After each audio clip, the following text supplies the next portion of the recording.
There you go. Thank you. Well, thank you for being here.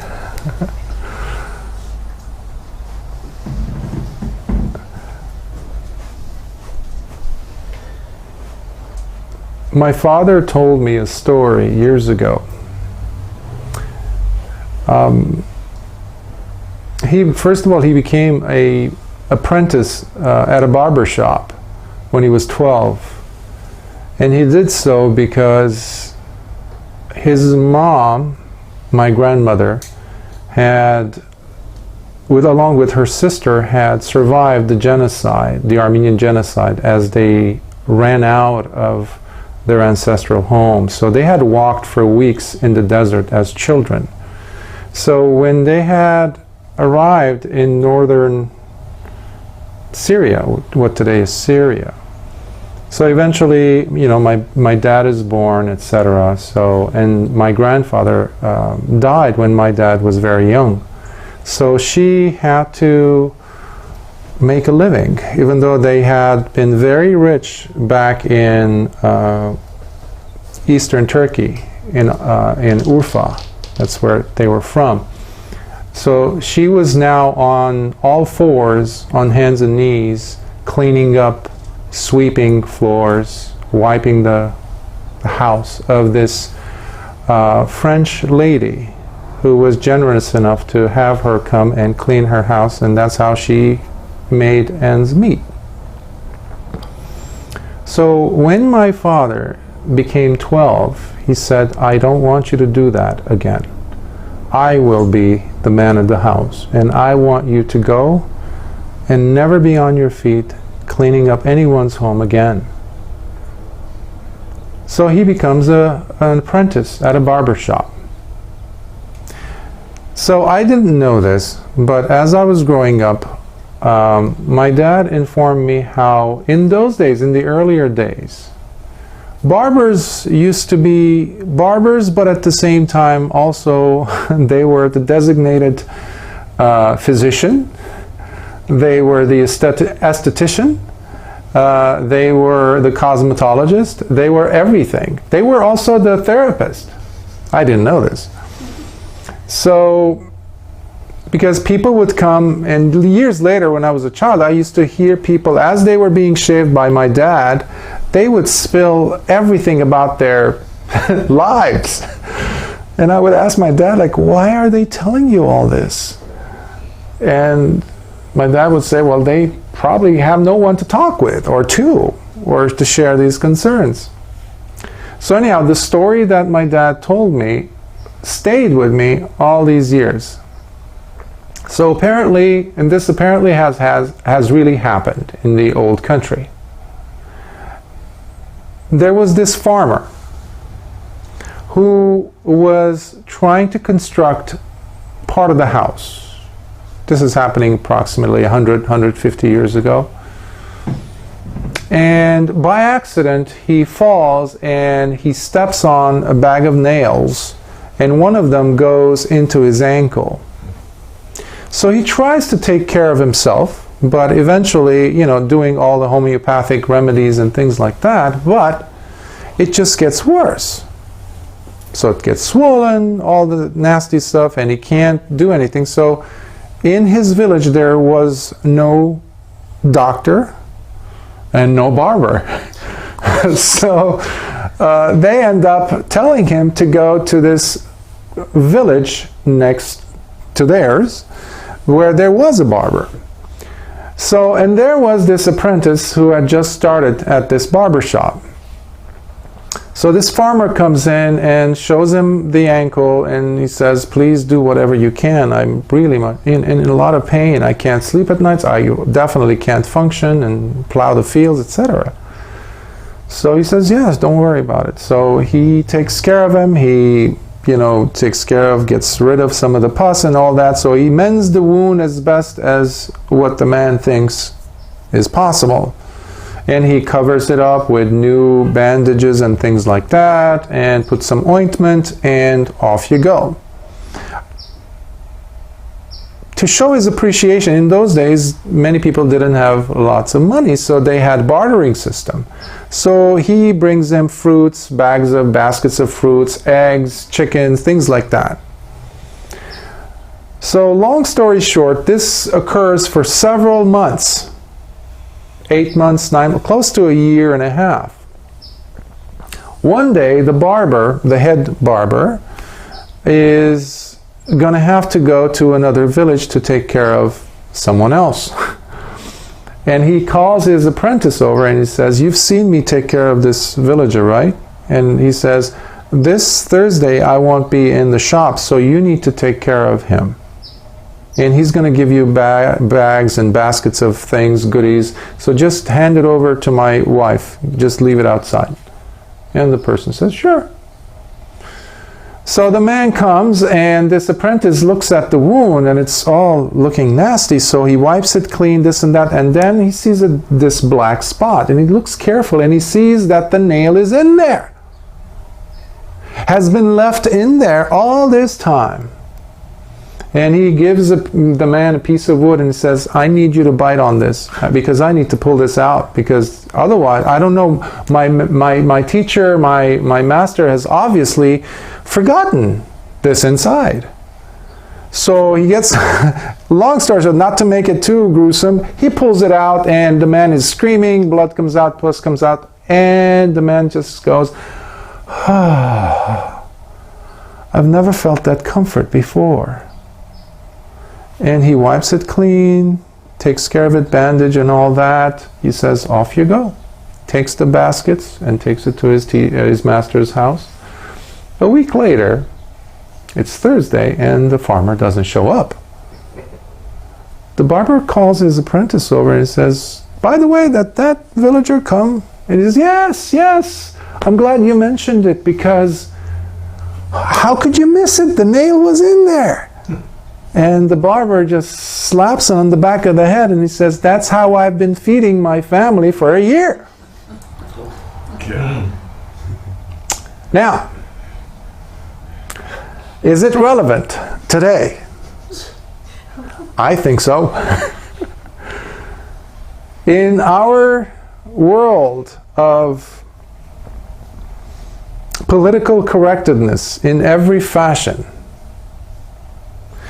where, as a teacher, I've noticed that more and more restrictions were being placed upon us to do things differently, to walk around with mittens to try to make sure everybody's okay, never to say anything that might be in any way, shape or form construed as too harsh.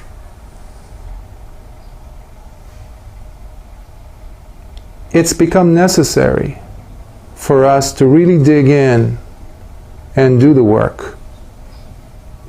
Even more so. The urgency is now even worse. Even more magnified. And this is basically, yes, it has some comical elements to it, the story, but in our real lives, I don't think it is that comical. When it is our own lives that it's all dependent on. And what we neglect to consider is, on this path, the path of Dhamma, it is crucial for us to be admonished. It is crucial for us to be disciplined, to listen, and to be not just okay, but to be inviting, to be allowing, to create the room and space in our minds to take on the instructions that come to us from the Buddha. We become too soft. We appreciate a method that does this to us in every fashion, in every arena of our lives.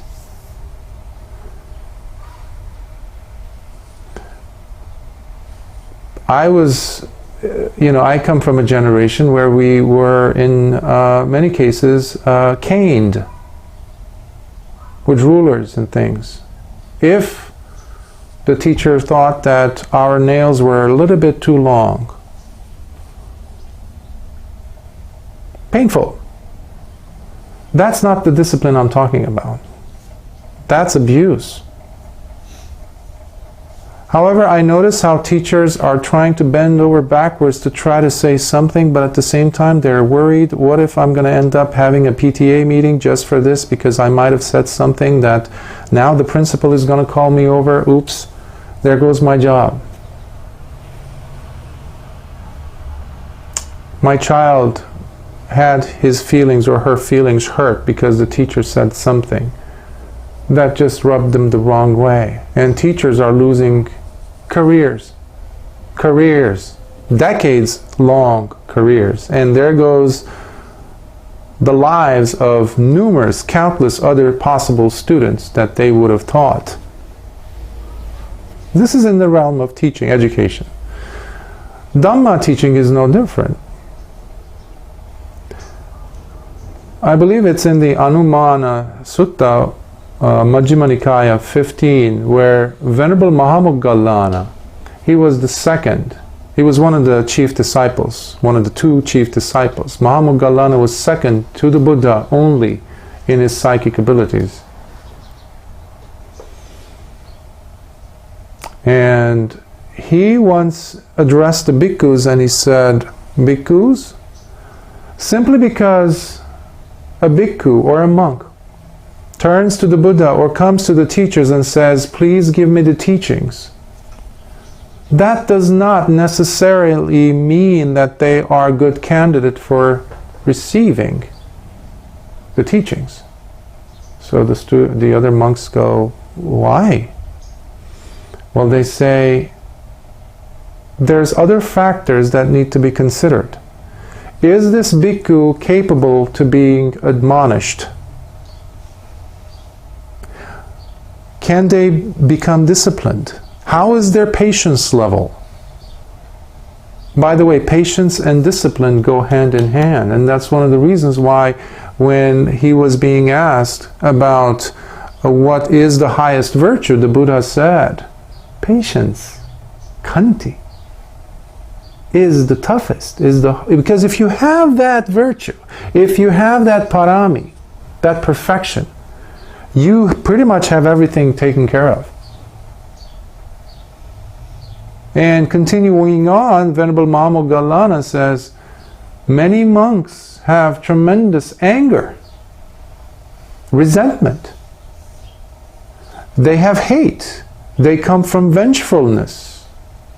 They sometimes dodge when they being reproved. When another bhikkhu comes in and says, what you were doing is incorrect, it goes against the Vinaya, they not only try to reprove those, they try to shun it, or they develop hatefulness towards them. Or even worse, gossip and things like that. How in the world is this monk going to be admonished? So I know as a teacher years ago, as a high school teacher, I would have to get in the face of my students, especially the high school teenagers who've had difficulties in the past, have been kicked out of different schools. Sometimes we need to be stronger and sharper edged. As the Buddha says, in order for you to remove a thorn, you need to use something as sharp as that, if not sharper. But where is it coming from? This is the most important criterion. It needs to come from a place of goodness, compassion, kindness. And that's where the Venerable Mahamoggallana was coming from when he was guiding these bhikkhus and saying, if, however, a bhikkhu does recognize that they have anger and they say, this is a displeasing and disagreeable to others, a quality that is disagreeable, so I should get rid of that. That bhikkhu is one who can be admonished and who can have the vision and knowledge of Nibbana. It's not that impossible, let alone difficult, when we think about Nibbana. Many of us today have become, unfortunately, somewhat unadmonishable, if there is an English word like that. We have refused certain types of approaches because no, this is this is not my cup of tea.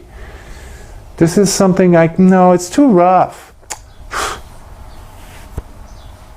Okay. Years ago, when I was in in a boarding school / monastery up in the mountains when I was a teenager, I was 15, and as part of the curriculum, I had to learn French. I didn't like French. In fact, I hated it. Really. And my ignorance of French was astronomical. I felt so horrible. But a friend of mine, who was 2 grade levels higher than me, was so kind, so generous, so compassionate that he constantly came from a good place and kept on reminding me that this is just coming because, this is coming out of me because I'm just frustrated. I used to cry when he would tutor me because I had zilch knowledge of French. But I knew that I had to strive. It was uncomfortable. I had to be patient. I had to. Because otherwise I would never pass on, move up the ladder, so to speak. And I did. It was tough, but I did. I got an A and all that, fine. But I had to agree to the fact that there was something here that was very uncomfortable. I had to develop patience. Patience can be defined as coexistence with the unpleasant. Coexistence with the unpleasant. And if we, and this is something I get from Ajahn Jayasaro, from the Buddhist Thai forest tradition, Theravadan monk, he calls it, when he's asked about Buddhism or the Dhamma, what is it? Is it a faith? Is it a religion? This and that. He has come up with the most beautiful, exquisite description in my mind to define it properly. He says, Buddhism is a wonderful education system. It's beyond just a practice. It's an education of the individual. Education requires moving from a state of ignorance to a state where it is absent, turning on the light, and the darkness, gone. Where'd it go? That's where a person goes. Starting with the 5 precepts. There's no magic about it. You start pulling yourself away from unwholesome actions, you will not end up in unwholesome states in this life. Whether you believe in karma, rebirth, it really doesn't matter. In fact, when the Buddha was asked by the Kalamas in those days, they were like the most educated, some commentators have said, it's like almost like the Caltex community of ancient India, because they had really struggled to understand all these various religious teachers that would pass through Kalamas. Once they moved down from the Himalayas, they would go by their cities and they would promote their own teachings while putting down others. So they asked the Buddha, in fact, so tell us why, what should we do? Because we are confused. And when they listed the reasons why, the Buddha just turned to them and said, yes, your confusion is completely, totally understandable, Kalamas. And if you can transport yourself in those days, and you're one of the crowd, the individual sitting there listening to the Buddha, you're saying, okay, here it comes, he's now going to pitch his own theory. He doesn't. Which blows them away. It's like, wait a minute. He's not selling a product? He wasn't. And he says, do you recognize that a person's actions can be wholesome or unwholesome? Lust, for example. Is that a wholesome state or an unwholesome? They say it's an unwholesome state. Okay, is an unwholesome state good or bad? To be looked for or not? And they say it's unwholesome and it's definitely something we need to stay away from. He says, okay, then don't do unwholesome things.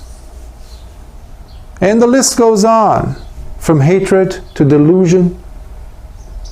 And then finally he says, once you practice this way, I'm obviously paraphrasing and oversimplifying here many of the elements of the Kalama Sutta. I highly recommend you reading it.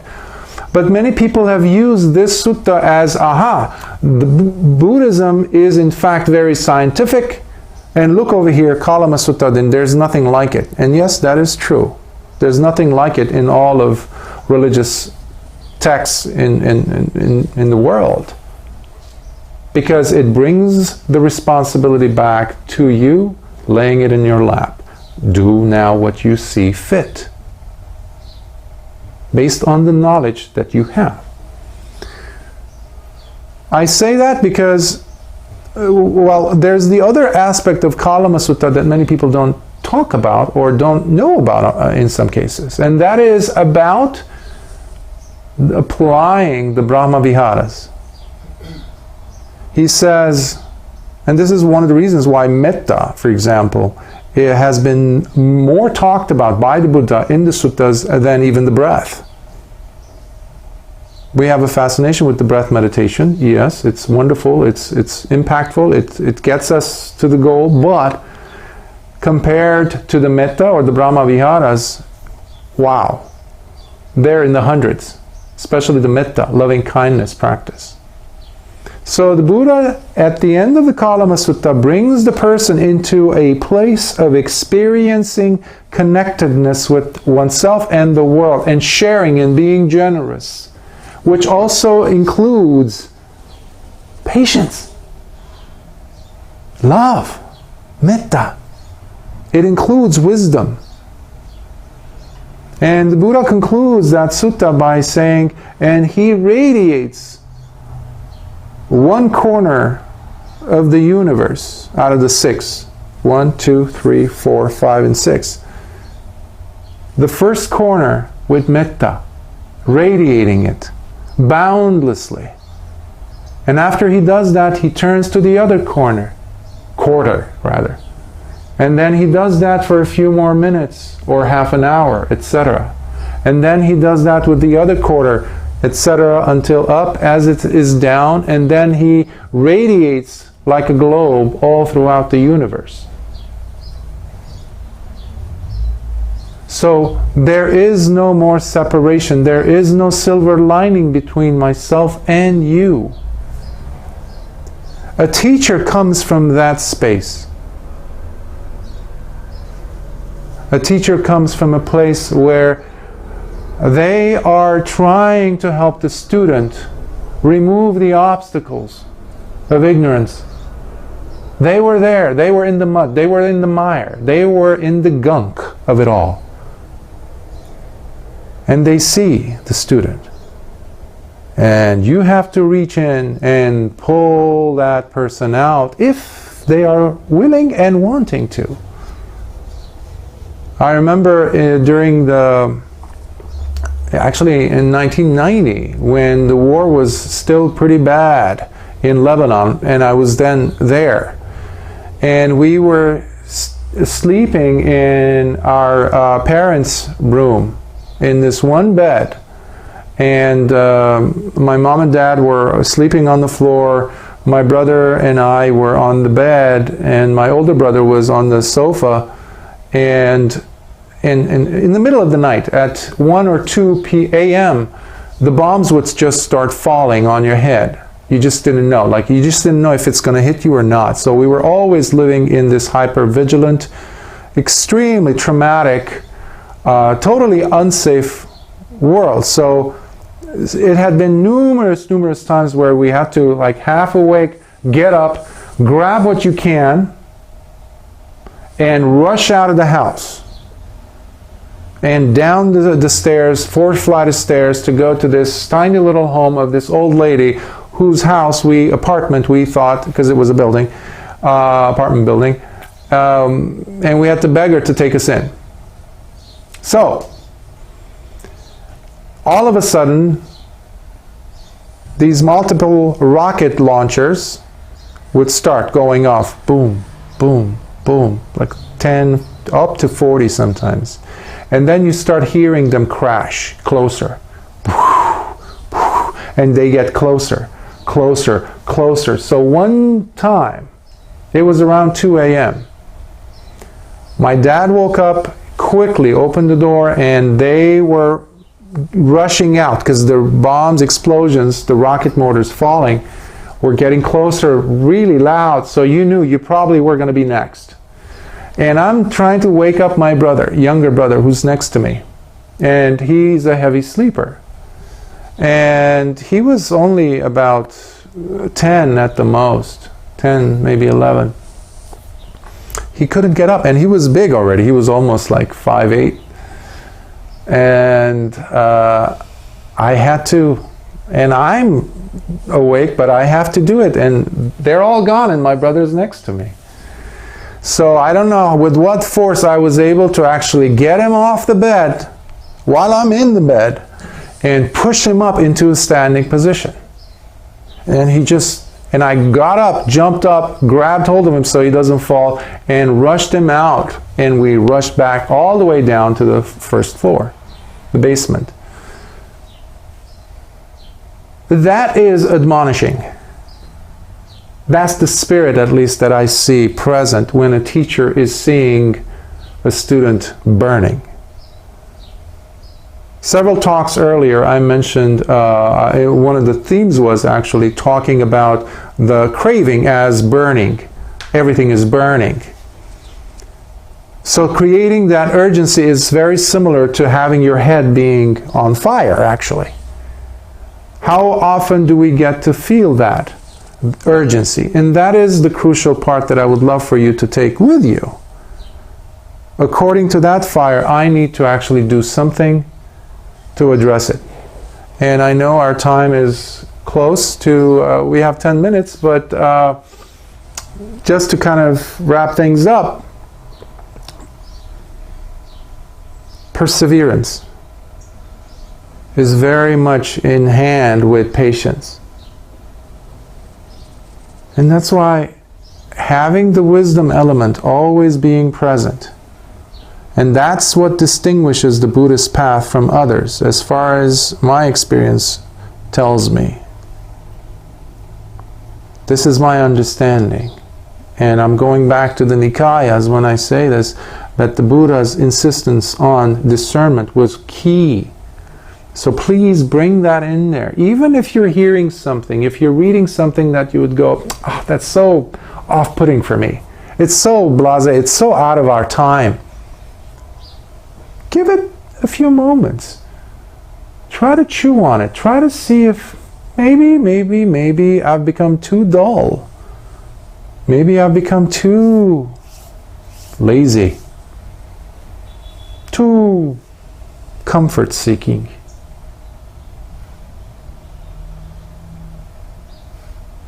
And always, always, always look at the character of the teacher. Don't take anyone blindly. Ever. Ever. Because the Buddha himself made himself be the example of that. He said, even I. You have to be careful. Watch. Do my actions reflect my words? So, that is something that we need to always have in place. Okay? So I hope this was helpful. And any questions you might have? Yes? Thank you very much, Chandana. And, yes. I'm sorry for to listen the experience that you have, but I'm pretty sure that helped you a lot to be who you are right now. I'm very welcome. Yes, thank you. And the first thing that came to my mind to ask you at the time that you started on the lecture was Yesterday, normally I'm not getting too much in Facebook, but yesterday I get into Facebook, and suddenly I started scrolling down, and come out a couple Indian, Native American Indian, one young people, one sit down, probably in the desert, in a chair with a scalp with chain in their legs. The woman was stunned to him, and it was somebody who was posting that picture concerning the Columbus Day that was yesterday. But this person, in contract to talk about Columbus Day, was talking about the genocide. So she make actually he didn't make he didn't use the name of genocide, just that they killed so many American Indian people. So suddenly I saw somebody make a comment. I read it, completely abusive, say, hey, why you remember those things, now that was a long time ago. If you want to be with Indian, go to the Amazon or go to some part of Mexico. I feel so bad, for that comment. So the point is that I didn't want to make a comment because I was feeling very bad. So at the end I decided, I'm going to make a comment very polite. So I took the time, and I mentioned the Nazis with the hatred, and I mentioned Turkish against Armenia. So now my question is that this is not as profound, but it's basically as a knowledge. What was the main reason that Turkey was in conflict with Armenia? I don't think this would be, but I appreciate where you're coming from. It was just very, very quickly, I would say that when the Mongols attacked, the Tartars, when they attacked from Genghis Khan and all that from Asia, they were moving like a storm all throughout Asia, Central Asia. They went through Pakistan, all that, destroyed Buddhist structures, obviously. And they went into Armenia was huge. And today's Turkey, if you think of it, 3/4 of it would be in Armenia. But obviously that era had all gone, so it was just domination. So basically it's greed. It's not just about Turks, it's about just greed. And the same with the Nazis against the Jewish population, for example, and not just the Jewish, other people. Anybody who was who looked different were gypsies, for example. They were thrown in there. So it's about greed and control, and anything that makes me feel uneasy. So in the case of the Armenians, it was just the fact that they looked different, they were highly educated, and they were Christian.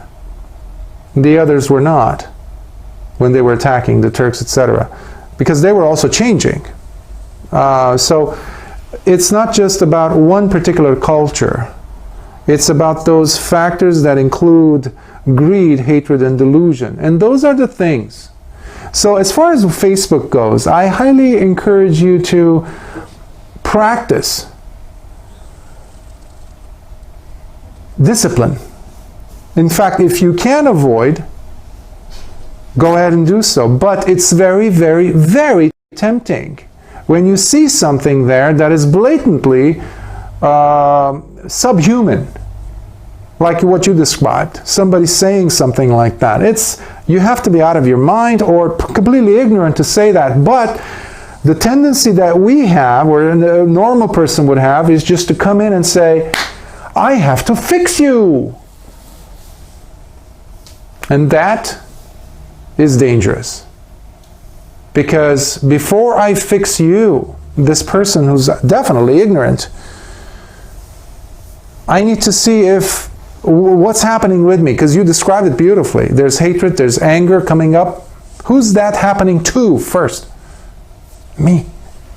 And that's where the Buddha always took us to. There's a sutta called the simile of the saw. Powerful sutta where the Buddha describes these two individuals. Imagine, he says, two individuals are using a saw.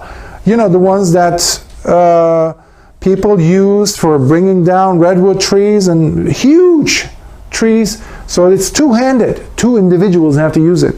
So he says, even if you find yourself being hacked off in half by a saw, if you have a tiny, tiny, tiny little thought of hatred arise in you against any of these individuals, you are not practicing the Dhamma. Wow. I don't know if I can do that. It's heavy.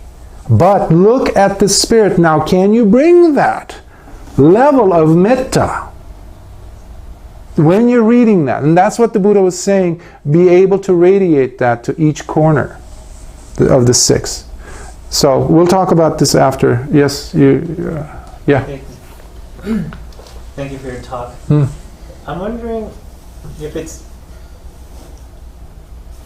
I feel like there's cultural aspects to Buddhism, right? It comes out of Asia, highly hierarchical culture. Even as adults, they're still deferring to each other depending on age or rank. Whereas in the U.S. Okay, finish your thought, yeah. Whereas in the U.S., you don't really have that very much. It's not like that. How so? In our culture. Like, there's more belief in autonomy, we're all equal, I make my own choices, and sometimes I get the feeling, I'm wondering how easy it is for Buddhism to adapt to the teacher-student model, right? Where the idea of morality in the West, especially in the U.S., the idea of morality is that ultimately you make your own decisions. And I know the Buddha also says it's up to you to make your decisions, but here it's like you make your own decisions. Yeah. No one can ever tell you what to do. Kind of extremist, I think. Yes. No one can ever tell you what to do. Yes. And which is crazy, but that is the culture here. And then we have this Buddhist model where, you recognize you need help and you're supposed to defer to this teacher, but you've been steeped in the culture where no one can tell you what to do. How does that? We have a very selective use of the what you just described. Right. Very selective when it serves our purposes. We all used cars, I'm presuming, to get here. We were very disciplined in the way that we functioned on the freeway, driving. There's rules. Now, when I say rules outside, as I walk amongst the crowd, people are not going to like me. Just the word rules. I said rules. Not in a sentence. In America, we've become that ludicrous. Where there is no, like you walk into any school classroom, any high school, it's a joke. I've done that for over a decade. Not in my classroom because my students actually were much better behaved. But they also had so much love. Because I was practicing the Dhamma there as well. I was at, one of them got married last night, so I was at his wedding. So I used to teach him over 15 years ago. It's such a privilege and honor to be there. But coming back to your question, the Buddha's system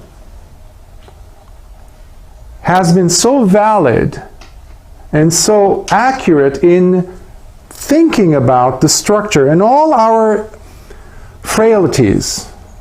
So it's not a matter of just age. No, I'm nearly 50. I'm 49. So if I go and join the monastic order, let's say Theravada, and there is a bhikkhu there who is half my age. In fact, much younger than that. He's 20. He was ordained a year ago, or 6 months ago, or a month ago, or a week ago, or a day ago. I, despite my age and this and that, I will be following him in line.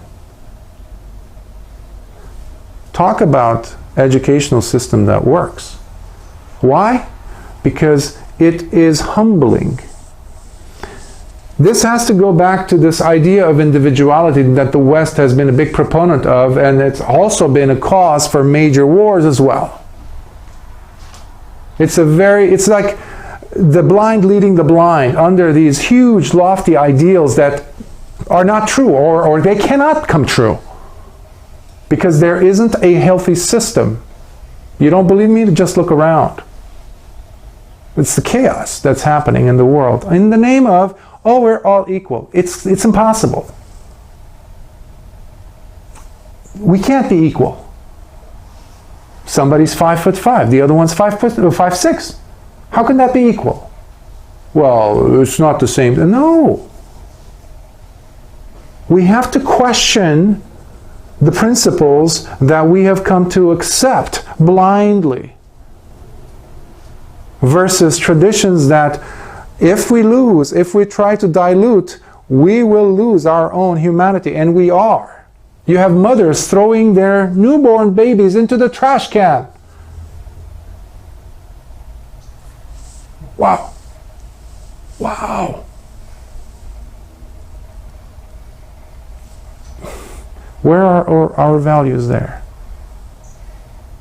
Inequality up to the level. So we have to use discernment in spite of or in the presence of cultural norms and mores. Yes, cultures change, times change, but we need to have kept something intact. Otherwise, forget it. It's all gone. And we're going to leave our children in ignorance. In a time period, it will be dark ages, and it is becoming so. So, thank you. So we'll talk about this On that note. on that note. But to end on a high note.